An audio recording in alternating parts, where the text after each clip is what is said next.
circadian medicine is the fastest growing field of science right now. It's really starting to come to the forefront that is controlling everything else about us.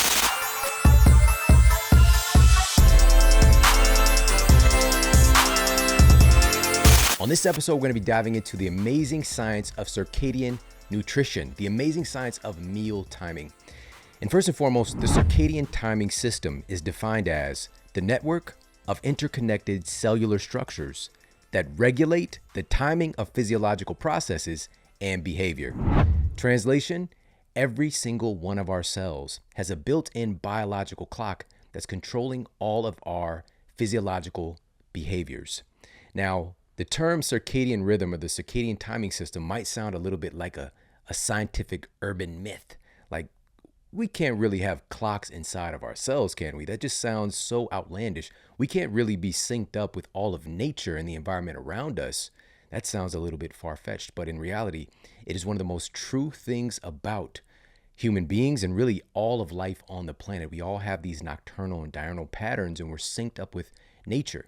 But the thing about humans is that we can cause proactive disruption to these internal clocks. And let's dig in a little bit deeper and talk about what these clocks actually do. The circadian or biological clocks that exist within each and every one of our trillions of cells.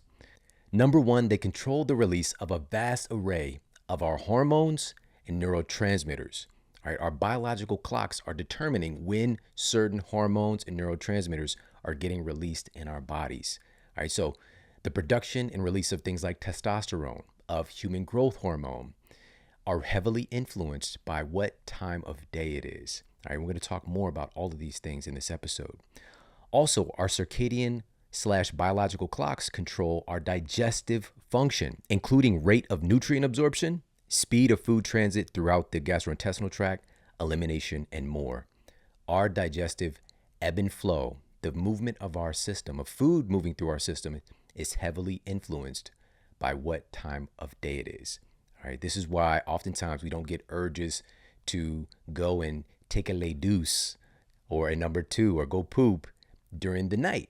You know, when we're sleeping, we don't have this driving need to get out of bed to go and release the Kraken. All right, that usually doesn't happen. And again, this is because the ebb and flow of our digestive system is controlled by these internal clocks in our cells. All right, so digestive function is also controlled by our circadian clocks. Also, the behavior of our microbiome itself is heavily controlled by our circadian clocks. And in addition to this, we've got to understand that the trillions upon trillions of bacteria that we have in our bodies and on our bodies have circadian clocks as well. It's not just our human cells. We have upwards of 4 times or even more bacteria cells that live in and on our bodies that are controlling and influencing an abundance of different functions that bring us health. You know, there's a symbiotic relationship there when things are in balance, but our bacteria cells have circadian clocks as well. All right, so this is very important to understand. As a matter of fact, a recent study cited in the journal Nature Reviews Endocrinology states, quote, disruption of the circadian system can alter microbiome communities and can perturb host metabolism, energy homeostasis, and inflammatory pathways, which leads to metabolic syndrome. All right, so disrupting our built-in biological clocks can disrupt our microbiome as well and lead to metabolic syndrome, metabolic breakdown. So this is associated with things like insulin resistance, excessive body fat storage. The list goes on and on and on. Not understanding that a major culprit in our society today is the disruption of how our bodies and our eating times, our sleeping times are synced up with nature and how that can throw off the whole machine. Also controlled by our circadian clocks is our blood pressure. Our blood pressure changes throughout the day as well based on what time it is. Thermal regulation, right? So this is our body's management of our temperature. That changes throughout the day. You know, we just know about this 98.6 degrees, like that's where we're supposed to be all the time. That's not true. Our temperature fluctuates and changes dramatically throughout the day. And as a matter of fact, in the evening, we have a natural drop in our core body temperature that helps to facilitate our sleep quality. All right, so there's a natural shift and change and our body temperature that's regulated by these biological clocks. Also, our sleep itself, our sleep efficiency is controlled by the circadian clocks within our cells. Also, muscular strength and reaction time. Our strength and reaction time changes based on what time of day it is, based on the circadian clocks. Also, our reproductive cycles and the production of sex hormones is heavily influenced by what time of day it is. As I mentioned before, testosterone, for example, testosterone is one of those things that is really just kind of going down throughout the day, unless we're engaging with some things that can give a little bit of a boost to testosterone, like lifting some heavy weights, for example. But that testosterone is generally going to be dropping throughout the day. There's like a rhythm to it. And when we go to sleep, it's kind of like plugging in your electric car or filling up your testosterone gas tank, because that's when testosterone levels start to increase again. All right, so our circadian clocks are controlling our reproductive cycles and the production of sex hormones. And if we think about this from a meta perspective, we zoom out and see, where do we actually associate and agree? We have a social agreement that our sex hormones are influenced by the environment and the time on the calendar, the time of day, and where we are at in relationship to, this so-called moon cycle is with the menstrual cycle with women. We have a social agreement that this is true, but we just ignore the fact that this is really based on how we're interacting and connected to the environment and the world around us. It truly is influencing our hormonal cycles. It's literally called a cycle. And it's every month, this thing is happening on rotation. It's automatically lined up, but we can throw that off based on the way that we live our lives, of course. And many women have experienced that, where different things, maybe traveling, maybe stress, fill in the blank, can throw off our cycle, the reproductive cycle. And I'm saying our because men have cycles too. It's just a much different version of what that looks like, because also it's not socially discussed about male reproductive cycles, but that is a real thing as well. And so if we can just take a step back and start to connect with something that we can affirm, yes, this is a real thing. We are lined up and connected with nature. We have these biological clocks that are ticking all the time, instructing my body on what to do. And I could just let it roll. My body is just going to do those things automatically if I'm living in accordance with natural life. But again, the rub today is that humans, we can proactively throw off these clocks. And we're going to talk more about what that is as well in just a moment. But one other thing I wanted to share is that mental alertness, mental acuity, and so much more with our cognitive function is heavily influenced by what time of day it is. And some people might have noticed this, that maybe your cognition, your mental acuity is heightened at a certain time of day. So for you, maybe it's in the afternoon, early afternoon, maybe it's first thing in the morning, maybe you're more of a night owl, maybe you're with the Who gang, all right? And you have your time of cognition, your heightened cognition in the evening, right? So even though we're talking about these biological clocks, these biological rhythms, there is a bit of fluctuation from person to person because we're all unique. All right, but what we're going to talk about today is where the vast majority of humans really fit into that pattern. And so I want to keep that in mind, that you do have a unique metabolic and circadian disposition. But in general, humans, our genes have been wired a certain way for a very long time. But that fluctuation, we talked about that with Dr. Michael Bruce on a classic episode of the Model Health Show that we'll put for you in the show notes. And so I just wanted to give those early tenets to talk about what are some of the things that this circadian clock, these circadian rhythms are actually controlling, so that we can get more connected to how real it is and how important it is. Because truly, circadian medicine is the fastest growing field of science right now, because it's really starting to come to the forefront that is controlling everything else about us. And now we're going to move on and actually talk about who's leading the charge in this science, and also what can we understand and take away on where do these biological clocks exist? Like, what are they? Researchers at the Salk Institute for Biological Studies have really been leading the charge in circadian medicine. And they've actually uncovered that our biological clocks, are themselves functional genes and proteins that influence and control our other genes and proteins. All right, so these biological clocks, they've actually identified these are specific genes and proteins that are controlling what other genes and proteins do. All right, so these clocks are themselves genes and proteins. And a recent study published in the British Journal of Nutrition provides an eloquent description regarding circadian nutrition. So how does our nutrition, because we know about nutrigenomics, nutrigenetics, so these fields of nutrition that are looking at the influence and interaction that our food and our nutrition has on our genetic expression, and how our genetics influence how nutrition, what type of nutrition even, is going to be best for us as a unique individual. And here's what they had to say, quote, "The human circadian system anticipates and adapts to daily environmental changes to optimize behavior according to the time of day and temporally partition incompatible physiological processes. At the helm of this system is a master clock in the suprachiasmatic nuclei, or the SCN, of the anterior hypothalamus.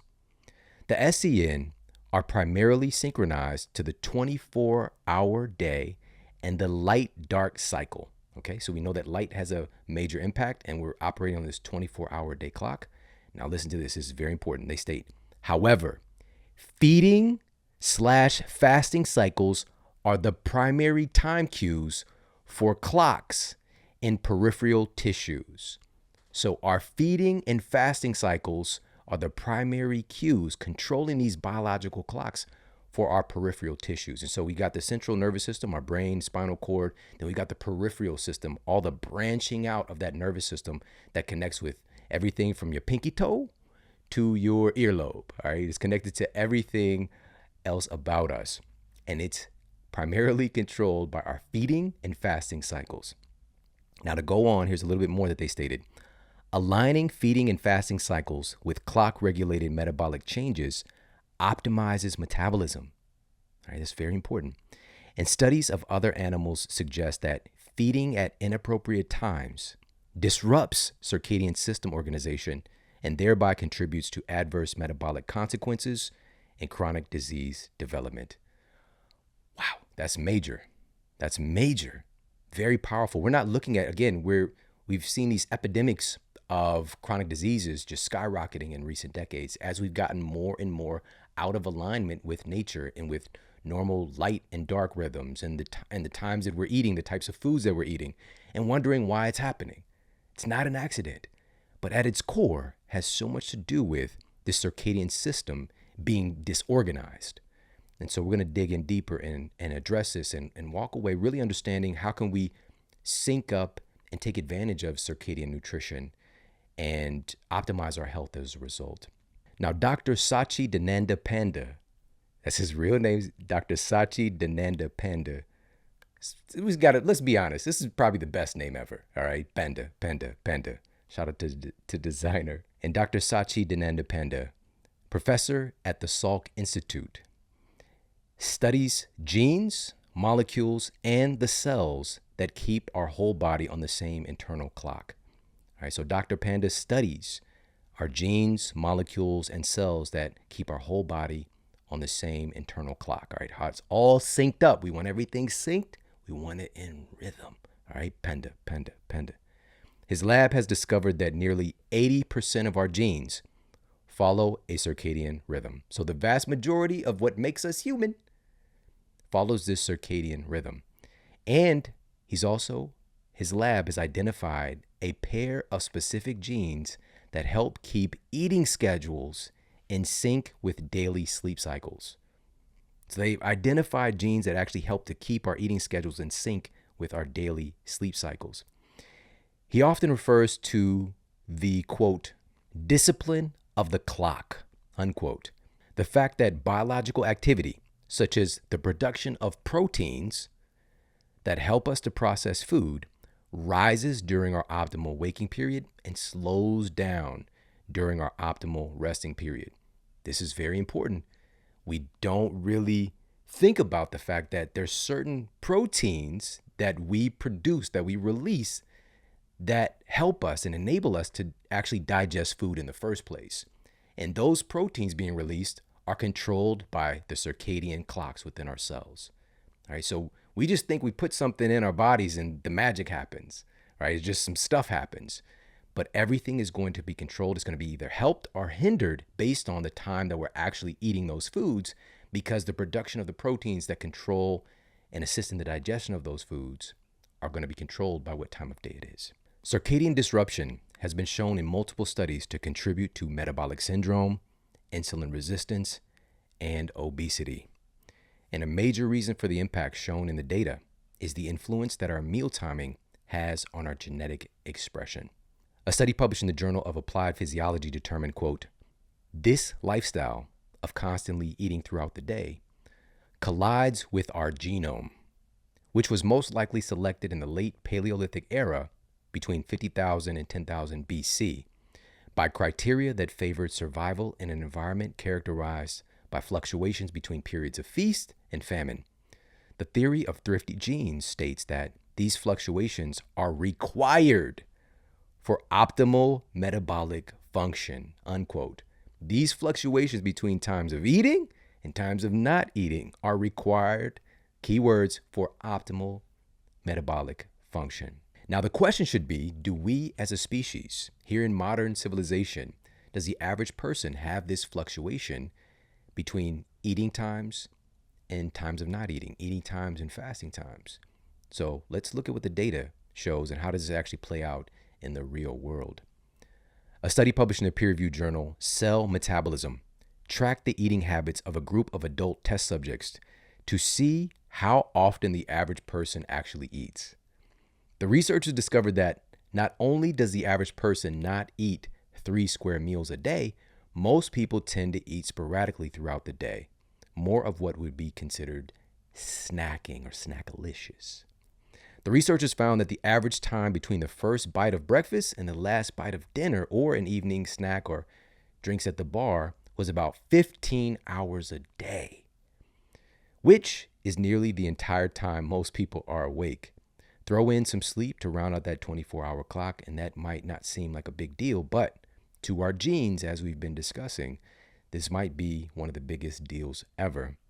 Now, the scientists in the study decided to see what would happen if they simply shortened the window of eating for some of the test subjects. This is very important. Listen to this. There were no other dietary restrictions given. Nothing. No restrictions on calories, no restrictions on what types of foods they were eating, no restrictions on macronutrient ratios or anything else. They simply had the study participants to reduce their eating period from the sporadic 15 hours a day that was typical to a period of 10 to 12 hours a day instead, to just take their eating window and just condense it by a few hours from 15 hours a day to about 15 hours a day to between 10 and 12 hours a day. And here's what happened. After 16 weeks, without any standard dietary restrictions, by simply shortening their eating window by a few hours, the study participants lost an average of over 7 pounds. The study volunteers also subjectively reported that they were sleeping better and having a lot more energy, which goes back to what we are already unveiling about the impact that our circadian clocks have on all other biological processes. So they were experiencing this, having more energy and sleeping better by simply compressing that eating time. An analysis of their diets also uncovered that they naturally reduced their calorie intake by about 20%. Even though there were no calorie restrictions placed on them, they just naturally did that. They were losing weight, eating foods they enjoyed, and experiencing a lot more energy. Now, this might sound too good to be true. This sounds like that marketing ploy to follow a new diet or this next fad or this exciting new exercise program to get all these results.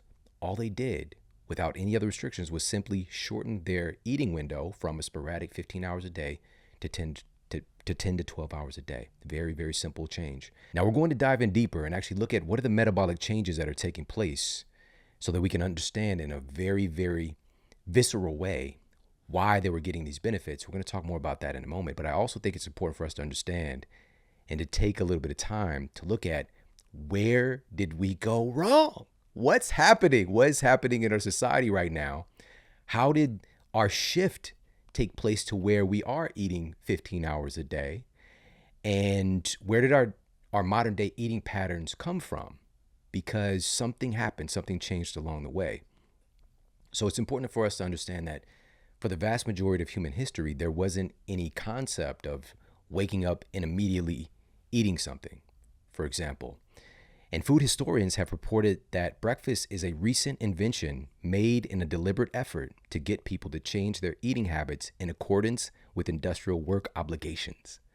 All right. So the invention of breakfast was under the guise of getting a high energy breakfast to go and work at a factory or to go and work in agriculture or whatever the case might be, to go and work and put in that time. You better get yourself a high energy breakfast, because if you're going to survive in this change in the way that humanity is structured and operating, you better get some snacks in. And from this place, I was taught in my conventional university education, all the way back to all these different certifications and things of that nature, that breakfast is the most important meal of the day. If you don't eat your breakfast, this is one of the things that was passed around, another urban legend that's different from the urban legend of these circadian clocks, but this one actually is much more gossipy, that if you don't eat breakfast, your metabolism isn't getting turned on. And that's just like, now that I'm looking back on the things that I was taught in a university, it makes no sense. How is my metabolism not on? If my metabolism isn't on, that means I'm not alive anymore. So now I'm in the middle of a ghost movie. Suddenly I'm Patrick Swayze. And I'm here trying to operate and have a good time and everything, but my metabolism isn't on because I'm dead. That's the only way our metabolism isn't on. That's just not true. It's such a oversimplification. Now, eating certain foods can invoke thermogenic effects, but it's based on the types of foods that we're eating, how much that process happens, and to what extent, and also what are the ramifications of that process. Because we might eat something to bring about increased metabolic rate and the increased thermoregulation, thermogenesis, but then we might have downstream effects of a reduced resting metabolic rate,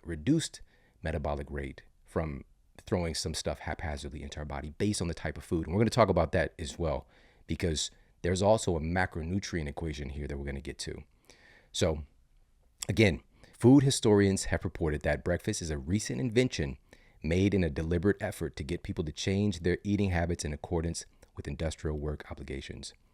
The records of intentional eating and fasting rhythms date all the way back to the ancient Egyptians. All right, walk like an Egyptian. Shout out to the Bengals. This concept of breakfast has never really existed anywhere until much more recent generations. According to food historian Caroline Yeldham, the people of ancient Rome didn't eat breakfast either. They believed that it was healthier to eat their first meal at midday around noon. As you likely know, the Romans had a substantial influence on many other cultures around the world with their very physical culture and admiration of the human body and the kind of expression of its potential. And so them having built into the culture that folks just aren't getting up and throwing food into their bodies, that just wasn't a thing yet. Now cut to the Middle Ages, when monastic life largely shaped when people ate. This is likely where the word breakfast initially hit the scene, because people were still not necessarily eating first thing in the morning unless it was a hard laborer, unless it was somebody who was ill or the elderly, as eating before morning mass was frowned upon. But after mass, around 10:30 or 11 a.m., people would break their overnight fast, right? So breaking their fast and have their first meal of the day.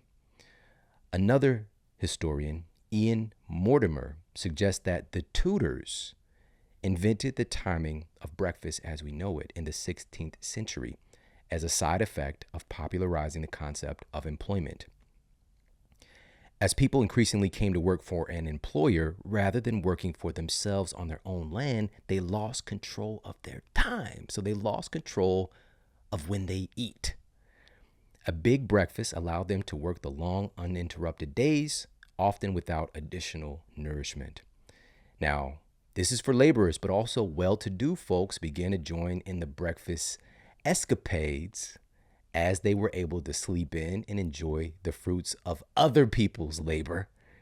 So getting together, having some nice brunches and breakfast soirees, rock and see who's got the best wig, who's got on the best high heel shoes. Everybody had the heels on with the buckle. Shout out to Benjamin Franklin with the buckle shoes.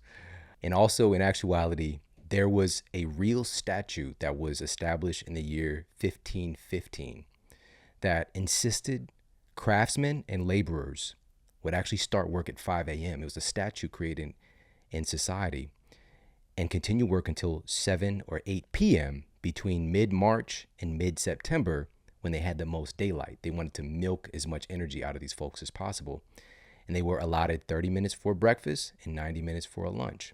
So they better get it in. This is your opportunity to get food in. It doesn't matter about your circadian rhythms, none of that stuff. The basic design of humanity and what our genes expect of us doesn't matter. Get to work. You better get some snacks in. And yes, the work days were a little shorter and more flexible when the days were shorter. But when the Industrial Revolution took place, along with the advent of the light bulb and the ability to light up factories, this is when systemic year-long work hours came along. Now, where things get really interesting is at the turn of the 20th century, when breakfast itself was changed. Because prior to this time, it was typical for people to have for breakfast foods that was left over from the night before, and or plus some eggs or bread and butter, hot grain dishes like porridge. Even in many instances, you'll find if you dig around into the research, folks were having a little bit of mead, a little bit of beer as well for breakfast, but just stuff that they had kind of put together lying around. Again, porridge, some eggs, bread and butter, or leftover food from the night before. But this changed in the 20th century thanks to a man named Dr. John Harvey Kellogg, who invented the first cereal, the very first breakfast cereal. And Kellogg, the name should sound very familiar. Right? It was Dr. John Harvey Kellogg invented the first breakfast cereal in an effort to improve mental health, improve physical health, and to suppress sexual desires. One of these things is different from the other. That doesn't fit in, right? That comes out of left field. Like, wait, to suppress sexual desires with our cereal? Well, we talked about this in depth in a recent episode. This was episode 412, The Wild History of Cereal and Public Health. So make sure to check that out and to dig in and understand, because there's a phenomenal, wild story about the invention of breakfast cereal.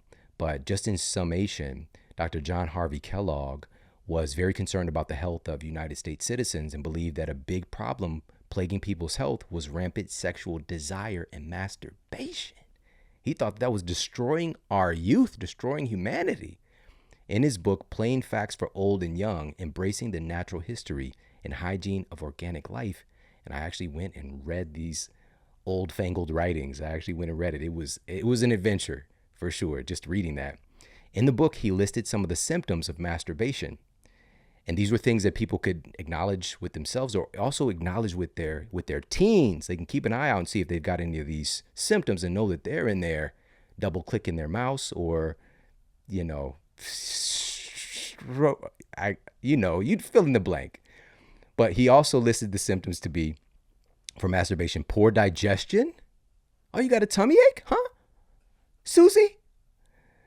Mood swings? Bad posture? Clearly. Impaired vision? Not so clearly. Paralysis of the lower extremities and even seizures. Wow.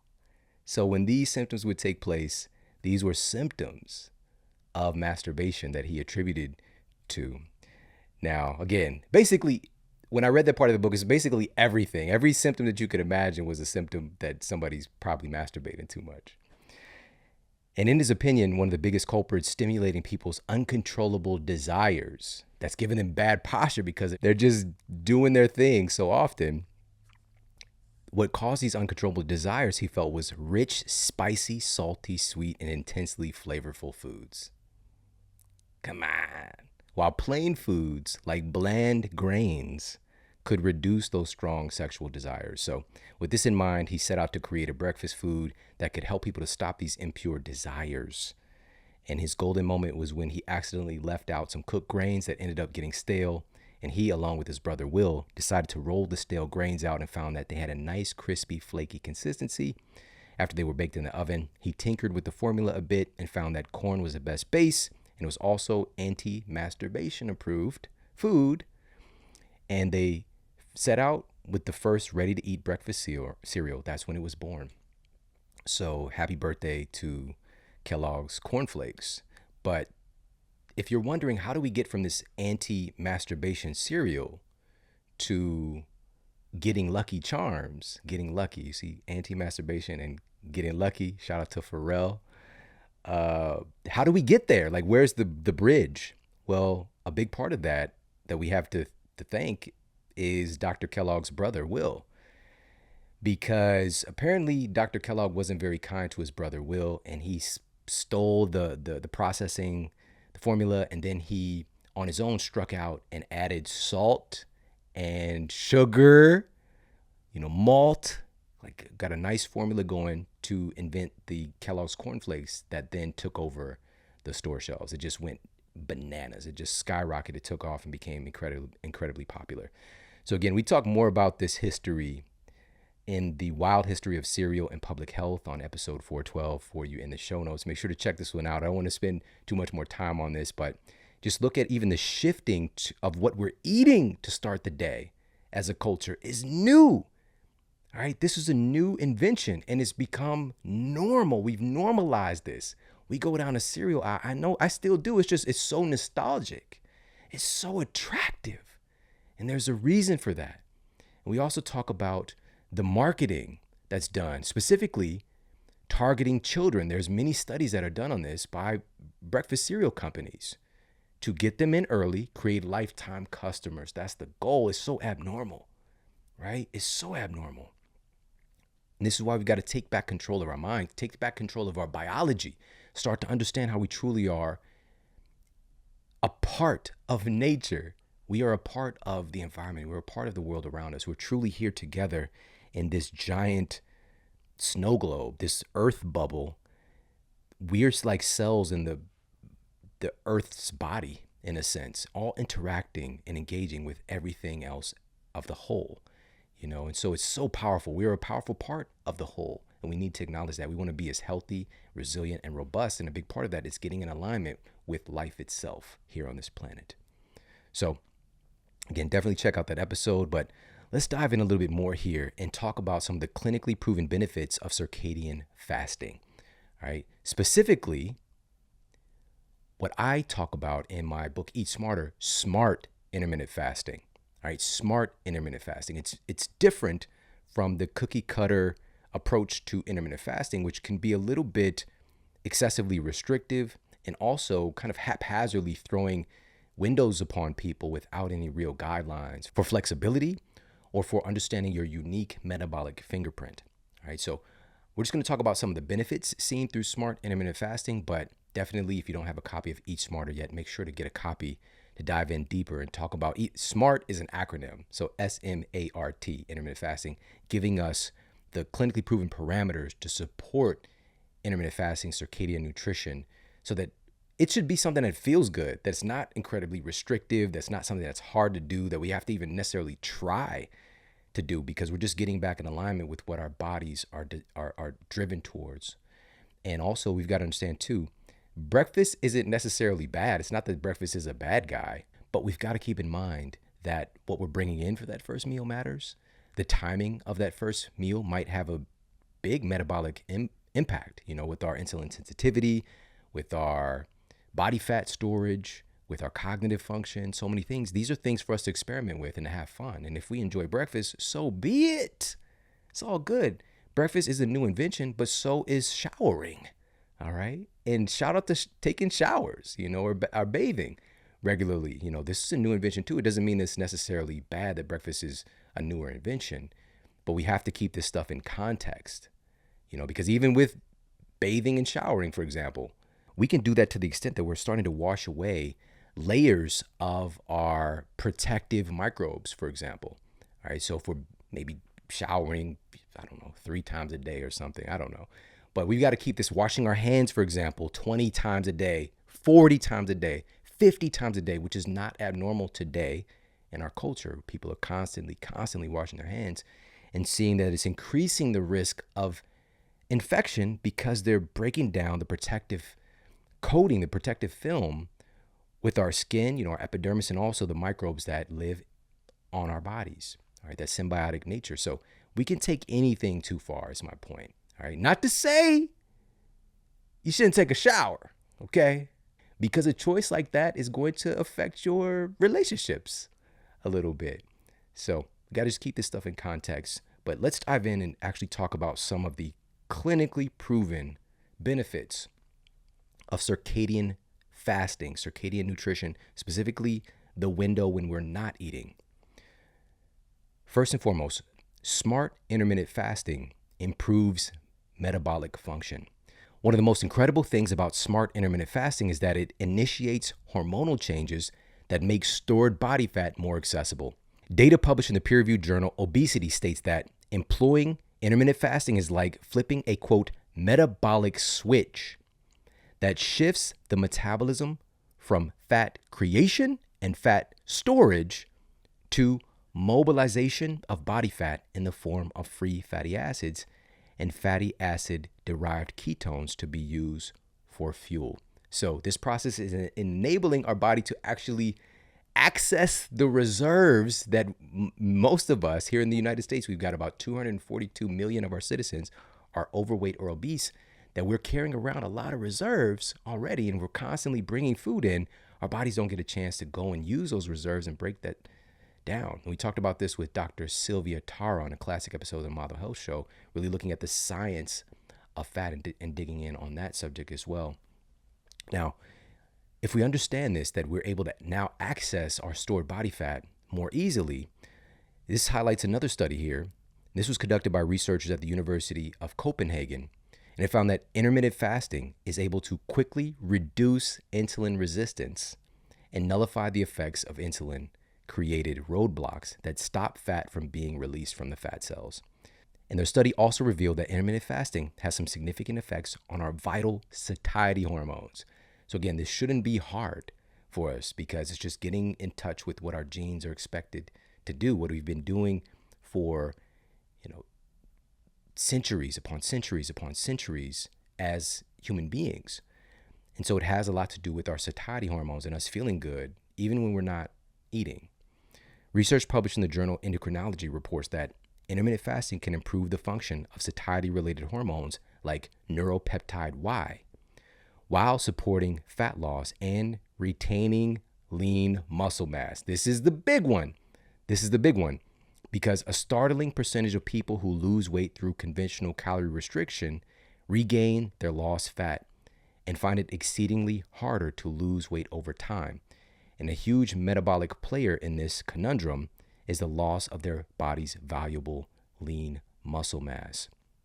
So to say lean and muscle mass is kind of a repeat, because muscle mass in and of itself is lean tissue. But we've got to understand that when we lose muscle mass, muscle is very expensive for our bodies to carry. And it really is this kind of metabolic machinery that we carry around. And muscle is also a reservoir for very potent hormones that help to regulate our metabolism. And the list goes on and on and on the benefits of having more muscle in our frame.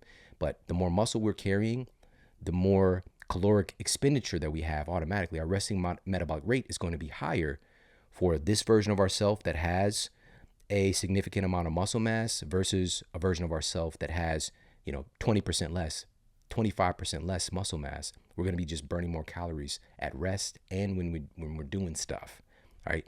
But multiple studies now are really affirming this and sharing this data that haphazardly cutting calories, this caloric restriction paradigm that we have, and not understanding the quality of food, circadian rhythms, and all these other aspects, sleep and how our sleep affects our metabolism, just haphazardly cutting calories, we're losing a significant amount of our muscle mass when we do that haphazardly. But a way that we are able to retain our body's muscle mass is through circadian nutrition, circadian fasting. All right, so improving our metabolism overall, improving fat loss, but also retaining our lean muscle. That's the key. And this is why folks find it so difficult to keep weight off after crash diets, is that we're losing muscle, which sets us in a disadvantage, a metabolic disadvantage. All right, so we want to retain our muscle mass. And we know that this circadian fasting, smart intermittent fasting, is one way that is clinically proven to do that. But also during that fasting window, we'll just say again, the researchers had folks go from 15 sporadic hours a day of eating just to 12, for example. So that's just maybe you finish your last meal of the day at, say, 7:30 p.m. And then you have your first nutritional intake, your first meal at 7:30 a.m. That's 12 hours. That's not even that big of a deal if you think about it, because our fasting window also includes our sleep. All right. And there's a growing amount of data now also demonstrating how eating late into the evening, because this is one of the things that, again, seems a little bit like fitness and nutrition gossip, but eating late in the evening is going to prevent weight loss or significant weight loss. It's not always 100% the case, for sure. There's nuance here. But in general, what's happening is eating late into the evening creates some significant disruptions to our sleep quality. All right, sleep efficiency, which our sleep is a major controller of our metabolism. All right, and if we're already in a state where we're overweight or obese, when we eat a meal, we're getting a significantly higher increase in cortisol levels. All right, because there's a little bit of a stress associated with eating food, because your body has to be top line. Your immune system is primarily located in your gut. About 70% of our immune system is located in our gut. And so they have to be front line, interacting and working on is what just came into to our body safe. What do we do to get everything where it needs to be? It can be a stressful event, but it can also be beautiful when things are in balance. So we know that there's a higher propensity towards higher cortisol levels when we eat, if we're overweight or obese. And then that just kind of creates a vicious circle, because cortisol is sort of an antithesis of melatonin. If our cortisol levels are getting pushed up, it's going to push melatonin down. And inherently, that's just one way it's going to affect our sleep quality. And plus, just by the nature of eating a meal, a lot of energy has to go there into digestion. It's a very energy intensive process of taking food, because this is a really powerful like aha moment. When you eat something, it's going to become you. It's going to become human tissue, right? It is a very complex, amazing process. We don't even fully understand yet, but we know that it's the biggest energy demand for the average person is to digest that food that they've eaten. All right, so it's taking energy away from rest and recovery from our sleep. So having a little bit of some barometers there with not eating too late into the evening. It doesn't have to be 100% of the time either. That's the other part. So it's giving us some flexibility and some freedom and not being neurotic about it, but at the same time, what is going to be best for us overall. All right, so, but in addition to that, during that fasting window, that doesn't mean you can't have anything. There's an entire section that I have in Eat Smarter talking about some of the fasting mimicking nutrients in foods that actually help the benefits and encourage even more benefits through specific foods and nutrients consumed during your fasting window. And one of them is an effective adjunct to intermittent fasting, because it's particularly able to support fat loss while protecting muscle mass, as documented in a recent study featured in Clinical Interventions in Aging. And what I'm talking about is the absolutely prized and storied tea, fermented tea, pu'er. All right, pu'er, P-U''er. All right, so pu'er. A recent study published in the peer-reviewed journal Nature Communications uncovered that a unique compound called theobromine, found in traditionally fermented pu'er, has some remarkable effects on our microbiome as well. So not just being protective of our muscle mass, but also improving the health of our microbiome, which again, our microbes have these internal clocks too, okay? It's not just our human cells, but we have these biological clocks, these circadian clocks within our bacteria cells as well. The researchers found that theobromine in pu'er positively alters gut microbiota that directly reduces excessive liver fat and reduces lipogenesis, the creation of new fat.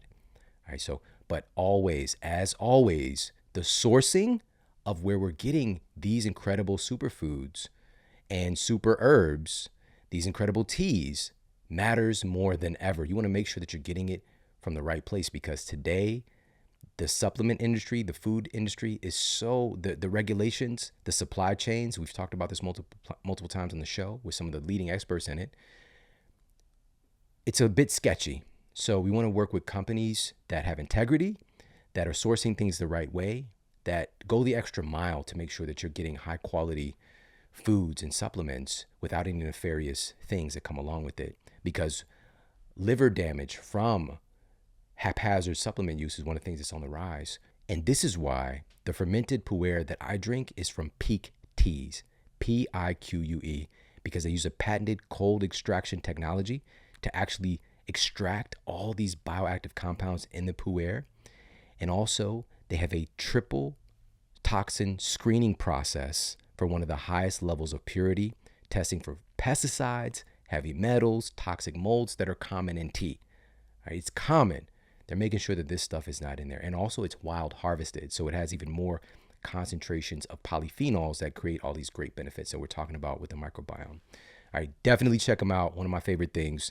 Go to piquetea.com/model. That's piquetea.com/model and use the code model at checkout and you get an exclusive 10% off. Okay, that's piquetea.com/model. Use the code model at checkout for 10% off. And I love their pu'er. Also, their ginger tea is one of my favorites. And with the pu'er, I like a little bit of emulsified MCT oil along with that. It's one of my favorite things. Just love it, love it, love it. All right, so now when talking about intermittent fasting and fat loss, I cannot omit the fact that intermittent fasting has been shown to also increase the conversion of our beige fat cells into more of the fat burning brown fat cells. All right, now when talking about smart intermittent fasting, it's not just in the metabolic domain, it's also in the health of our brain and cognitive function as well. Intermittent fasting, smart intermittent fasting, can stimulate the production of new brain cells. And this is according to data published in the Journal of Molecular Neuroscience. Not only does intermittent fasting stimulate the creation of new brain cells, it also makes the neurons that we already have work better. And numerous studies have revealed that intermittent fasting increases our levels of something called brain-derived neurotrophic factor, or BDNF, which BDNF is a powerful assistive force in the healthy development and survival of our brain cells. All right, we don't get that many. We know that we do have neurogenesis processes today. And primarily, this is seen in the hippocampus, the memory center of the brain, but many different areas of the brain, we are not just on a whim creating new brain cells. We really need to take care of the brain cells that we have. And so this is another way that intermittent fasting is found to increase the production and release of brain-derived neurotrophic factor to help to protect the survival of our brain cells. It's also been shown to improve neuroplasticity, enhance cognitive function, and protect our brains from a myriad of diseases.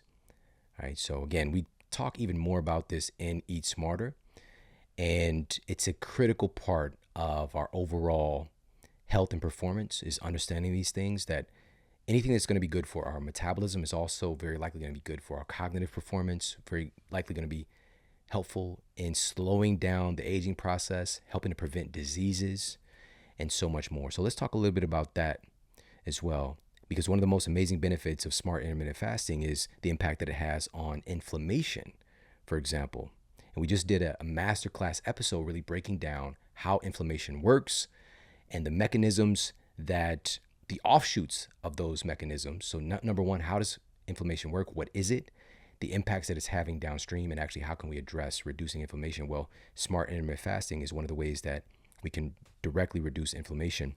A study published in the journal Annals of Nutrition and Metabolism showed that a daily 12-hour intermittent fast was enough to significantly reduce levels of homocysteine and C-reactive protein, which are both major markers of heart disease and systemic inflammation.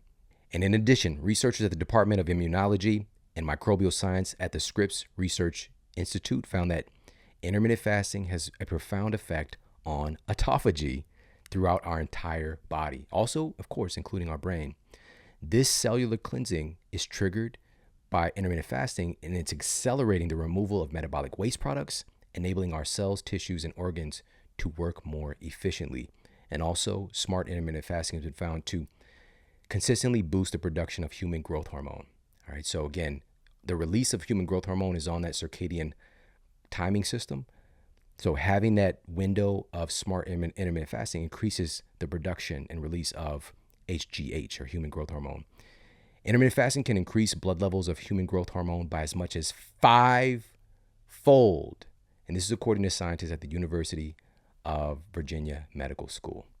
All right, so much powerful information to behold here, and the benefits that we see just by getting in alignment with circadian nutrition, circadian fasting, and allowing our bodies to engage in autophagy and cleaning out metabolic waste and just making room for new growth and development. All right, so this is what our genes expect from us. And this is the power of taking advantage of circadian nutrition. Now, circling back to our overarching topic of circadian nutrition, this study is amazing. Listen to this. This study was published in Frontiers in Nutrition. They found that when there is a misalignment between the endogenous rhythms in physiology and environmental inputs, such as feeding during the inactive phase, the body's ability to maintain homeostasis is impaired. The loss of phase coordination between us as humans and the environment, as well as internal misalignment between our tissues, can produce cardiometabolic diseases as a consequence. The timing of food intake is highlighted as a powerful environmental cue with the potential to destroy or restore the synchrony of circadian rhythms and metabolism. Those are strong words. Destroy or restore, right? It's like Megatron saying one, destroy Prime.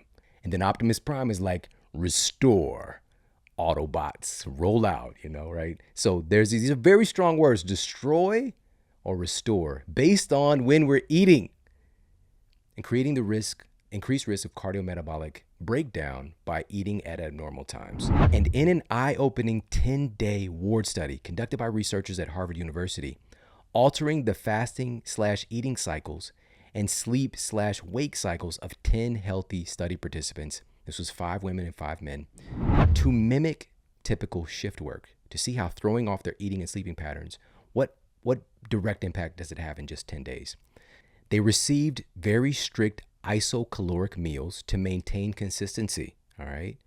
But over the course of the short study period, the circadian misalignment of when subjects ate and slept systematically decreased leptin, increased their blood glucose levels, increased insulin levels, disrupted their daily cortisol rhythm, increased their blood pressure, and reduced sleep efficiency.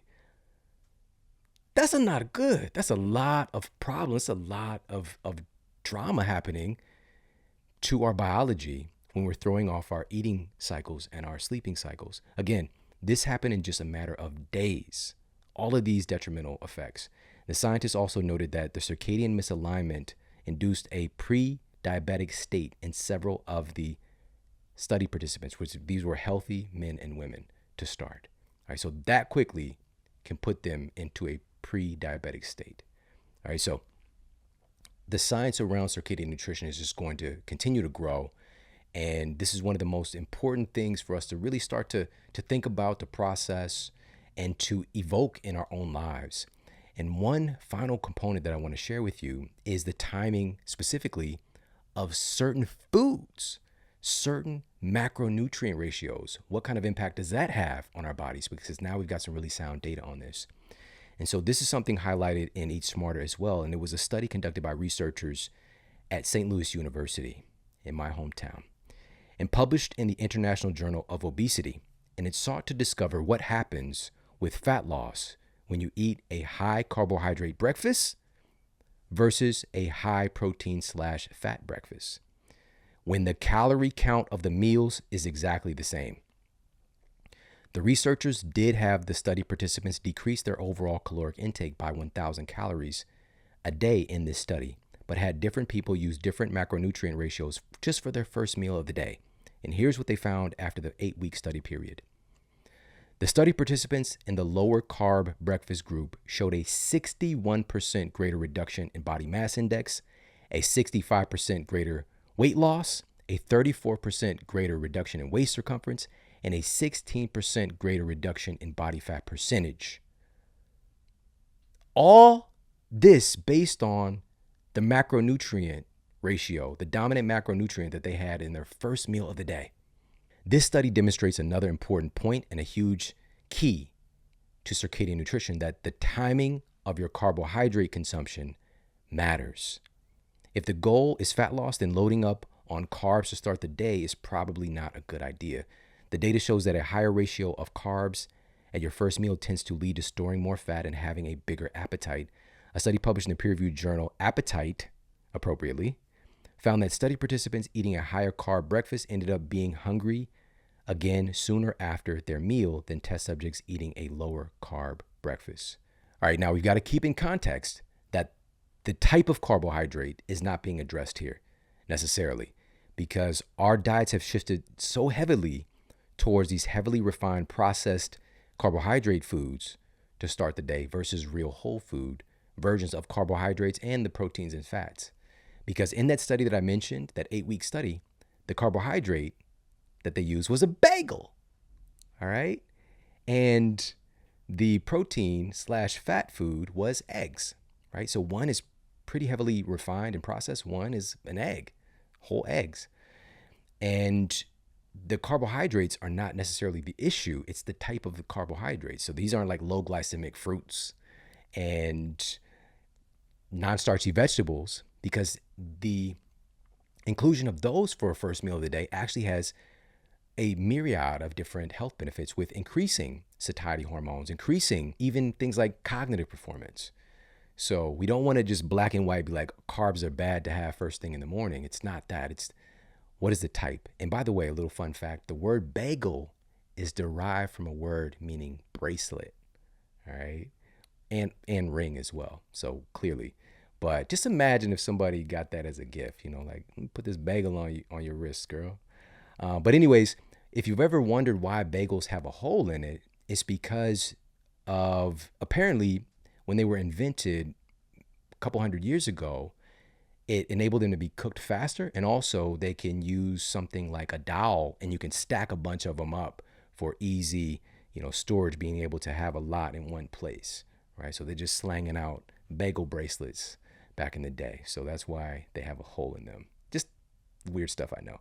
Anyways, so we're going to move on and we're going to talk about our final component here, because it's just like, well, then when can I have more of the tasty types of carbohydrates rather than just kicking the day off with dessert? Because that's really what it is in our culture.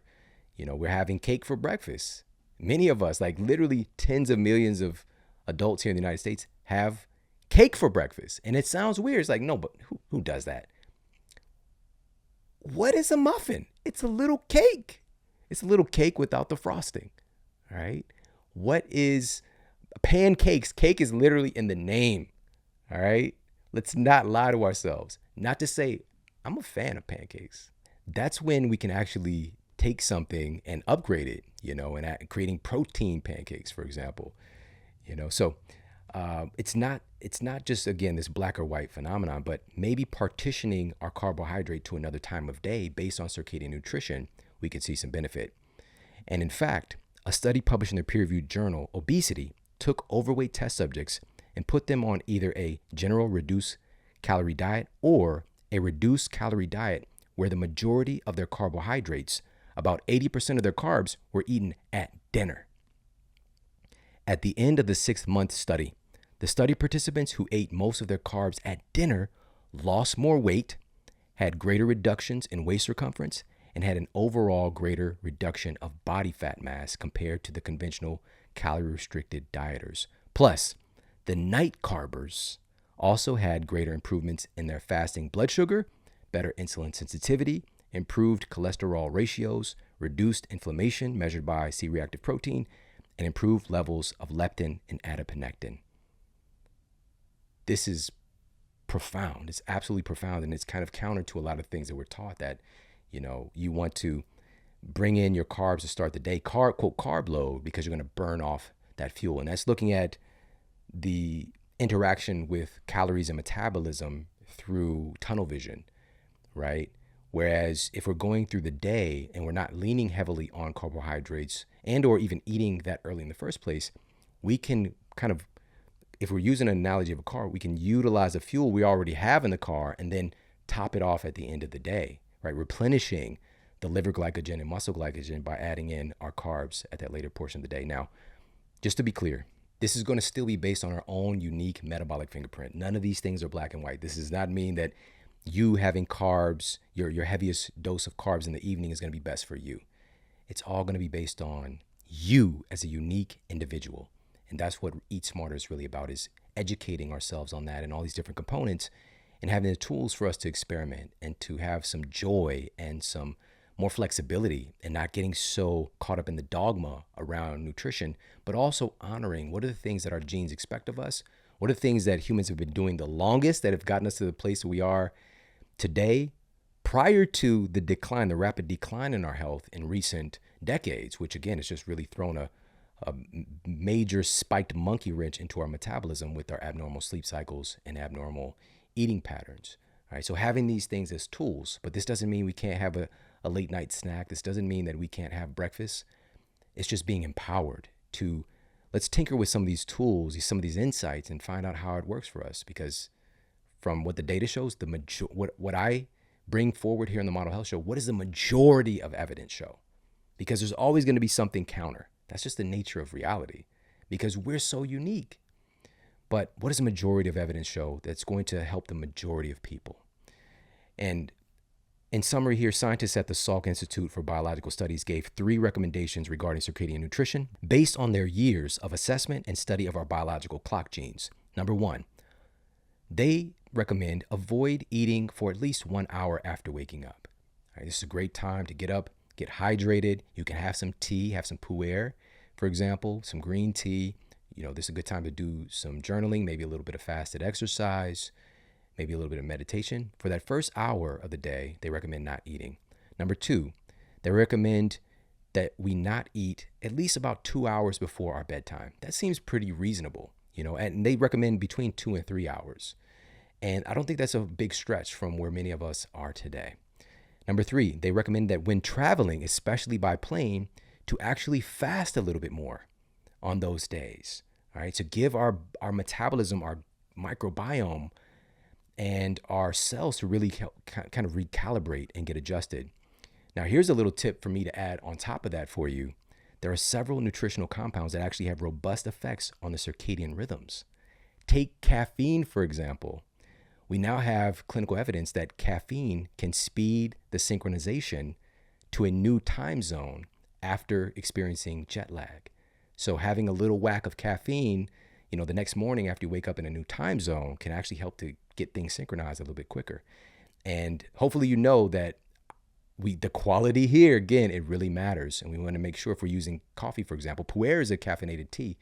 But if we're using coffee, for example, which for me, for years, I travel and I bring along with me my Four Sigmatic coffee. It's Four Sigmatic organic coffee that is combined with lion's mane medicinal mushroom. And the lion's mane has some really profound neurological benefits, stimulating the production of new neurons and also protecting our neurons, our brain cells, and so much more. And this is from the University of Malaya. Researchers out of the University of Malaya found that lion's mane has some really, really profound effects there. So organic coffee, so we get that caffeine source and all its benefits there, and the antioxidants, plus lion's mane, organic lion's mane, dual extracted, so we actually get the nutrients out of the medicinal mushroom. So go to foursigmatic.com/model. That's foursigmatic.com, and you get a special 10% discount off of their organic mushroom coffees, their mushroom hot cocoa, as well as my little son, my youngest son, Braden. That's his favorite thing. And they also have just elixirs. If you don't enjoy coffee, they have lion's mane elixir, cordyceps, reishi, so much good stuff there. All right, go to foursigmatic.com/model. That's foursigmatic.com/model. All right, now these general guidelines seen here in the data, most folks in our culture have no idea about. Circadian nutrition, circadian medicine is really on the cutting edge, but they're also not as cemented in stone somewhere as a universal law that doesn't have any flexibility. So we want to keep that in mind. And what we went through today is just a portion of the information that's found in my new book, Eat Smarter, and also something else that I have coming up that is very, very powerful and transformative for you is Eat Smarter University. All right, this is the most in-depth, most cutting-edge nutrition program ever compiled. It's going to be releasing very soon, and it truly is a university training. So if you are in the healthcare profession, and it's also not just that, but also being something that is a transformation program for ourselves as well. And if you just love nutrition, if you love health and wellness, you're going to want to be a part of this course as well. And if you go to eatsmarterbook.com/university, you can actually get on the early list for registration when the program opens up, and it's coming very, very soon. There's a major need for this right now. There's a major need for you to be as healthy and as influential as possible to help to transform our society. But it starts with us. So getting this education right now to help to not just counterbalance what's happening in our society right now with poor health being an epidemic, but to shift this, to create a tipping point to where we can start to make health the norm. And so we need more people to be the representative of that, to be a model for what's possible. And this is why I'm so passionate about this and put so much into Eat Smarter University. And I think it's really, really going to blow your mind. And to be a part of that community, a part of that course, that training, it's just nothing like it in the world. So again, go to eatsmarterbook.com/university. And we've got some powerful guests coming up here on the Model Health Show very, very soon. World-class experts and also some more powerful masterclasses on a myriad of different subjects for health and wellness to keep pushing this culture forward. The culture of health, the culture of inspiration, and the culture of empowerment. Hey, if you like this video, make sure to check out this video right here to up-level your health today. This is neuronutrition. These principles are so powerful, so profound, but unfortunately, most folks have not been given this very simple owner's manual on how all this stuff works.